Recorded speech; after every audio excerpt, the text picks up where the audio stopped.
ছয়টা অসাধারণ গোল, ৯০ মিনিটের টান টান উত্তেজনার ম্যাচ। সব মিলিয়ে বার্সেলোনা আর ইন্টার মিলান যেন চ্যাম্পিয়ন্স লিগের সেরা ম্যাচটাই খেললো আজ। যেই ম্যাচের প্রতিটা মিনিটে মিনিটে ছিল গোল খাওয়ার, গোল থেকে বাঁচার লড়াই।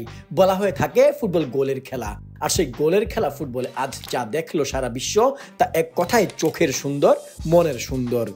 যদিও নিজেদের মাঠে বার্সা থেকে জয় প্রত্যাশা করেছিল বার্সেলোনার ভক্তরা, কিন্তু ২০ মিনিটে ২ গোলে পিছিয়ে থেকে তারা যেভাবে ফিরে এসেছে, তাতে মনে হয় না কোনো কিউলার ম্যাচ শেষে আর বার্সেলোনার উপর গোস্বা করে থাকবেন। ম্যাচের ১ মিনিটেই গোল করে বসেন হঠাৎ ইনজুরি থেকে ফিরে আসা থুরাম। ম্যাচ শুরুর আগেও সবাই জানতো আজকে তার খেলা হবে না, কিন্তু হুট করে দেখা গেল স্টার্টিং 11-এ।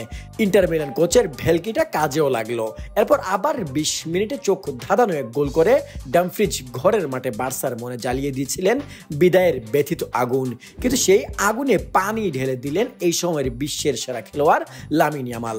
আপনি যেই দলের সমর্থক হয়ে থাকেন না কেন, যেই খেলোয়াড়ের সমর্থক হয়ে থাকেন না কেন, লামিন ইয়ামালের প্রশংসা আপনাকে করতেই হবে। অথচ তার বয়সটা কিন্তু মাত্র 18। একদম হিসেব করলে তার বয়স মাত্র 17 বছর 291 দিন। কবি তো আগেই বলেছিলেন 18 বছর বয়স যে দুর্বার, পথে প্রান্তরে ছোটায় বহু তুফান। এই বয়সেই লামিন ছুটাতে এসেছেন তুফান। আজ চ্যাম্পিয়ন্স লিগের সেমিফাইনালে গোল করে হয়ে গেলেন সবচেয়ে কম বয়সী গোল করার রেকর্ডদারি খেলোয়াড়। এই বয়সে এই কিশোরের পায়ের ছোঁয়ায় ইতিহাস লেখা হলো। ওর নিয়ে আজকে যতটুকু বলা হবে তা হবে কম। পিওর ফুটবল দেখলাম ওর পা থেকে। ওর 2টা শট বারে না লাগলে হয়তো ফলাফল ভিন্ন হতো। যাই হোক, অসাধারণ একটা ম্যাচ দেখালো সে। এত দুর্দান্ত একটি ম্যাচের পরও ও নিজেকে দুর্ভাগাই ভাবতে পারে। দুটো শট পোস্টে হিট না করলে রাতটায় ইতিহাস লেখা হতো নতুন করে।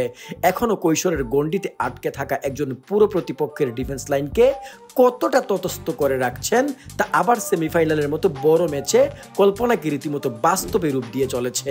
অমীমাংসিত এই থ্রিলারের হাইলাইটসের সিংহভাগ জুড়েই তাই থাকবে লামিন ইয়ামালের নাম।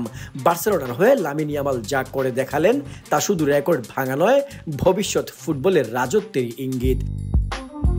রাফিনহা আর পেড্রির কথাও বলা লাগে। কি সুন্দর কম্বিনেশন এদের। বার্সেলোনার সেকেন্ড গোলটা ছিল এই দুজনেরই এক অনন্য মেন বলধন। ফেরানো নিজের জাত চিনিয়েছেন। লেভানডস্কির জায়গা নিতে হলে যে জাত চেনাতেই হবে। 2-2 যখন সমতা, তখন আবার 61 মিনিটে গোল ইন্টারের। 3 গোলে এগিয়ে ইন্টার, কিন্তু এরপরেই রাফিনহা জলক। দূরপাল্লার শট গোলকিপার আর বার মিলে ঠেকিয়ে দিলেও সোমারের পিঠে লেগে আবার জালে চলে যায় বল।